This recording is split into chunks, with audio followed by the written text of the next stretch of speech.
දැන් මේ ආණ්ඩුව මාස 5මාරක කාලයක් ඇතුළත 8 වතාවකට වැඩි ඉන්ධන මිල ඉහළ දාලා තියෙනවා.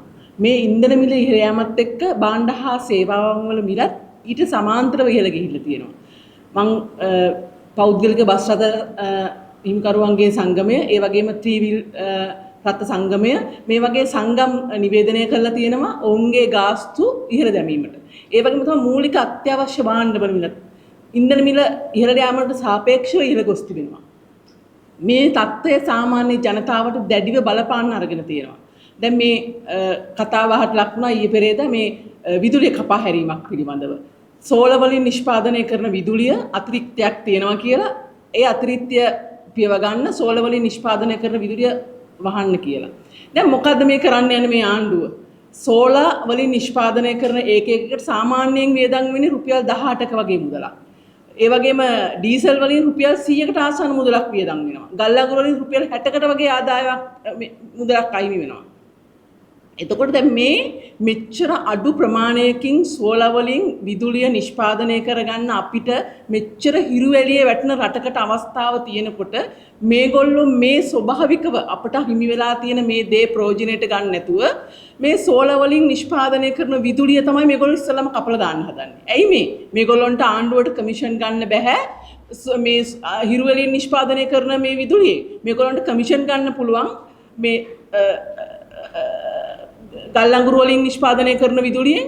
මේගොල්ලන්ට කමිෂන් ගන්න පුළුවන් ඩීසල් බලාගාර ආශ්‍රිතව නිෂ්පාදනය කරන විදුලිය මේ ගන්න පුළුවන්. කමිෂන් ගන්න බැරි එක මේගොල්ලෝ කට් කරන්න උත්සාහ කරනවා.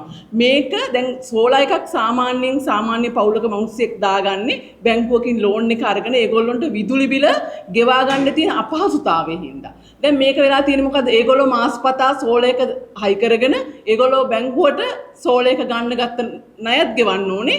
ඒ බඳිවට ඒගොල්ලෝ විදුලියට සාමාන්‍ය මිනිස්සෙක් ගෙවන විදිහට ඒ විදුලි බිලත් ගෙවන්න වෙලා තියෙන්නේ. මේ தত্ত্বය මං හිතන්නේ ආණ්ඩුව මැදිහත් වෙලා පාලනය කළ යුතු තත්ත්වයක්. මේගොල්ලෝ තවත් මේ විදිහට මේ යන්න ඉස්සරහට යන්න ගියොත් මේ මිනිස්සු බොහොම අමාරුවක වැටෙනවා. මේ මිනිස්සුන්ට එක් කරගන්න අමාරු තත්ත්වයකට වැටෙනවා.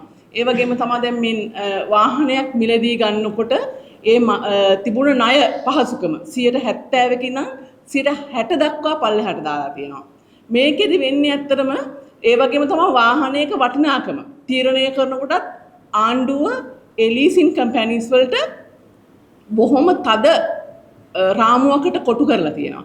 දැන් උදාහරණයක් විදිහට ලක්ෂ 85ක වාහනයක් ගත්ත මිනිස්සෙක් අලුතෙන් වාහනයක් ගන්න යන මිනිස්සෙකුට හීනයක්ම තමයි වාහනයක් ගන්න එක.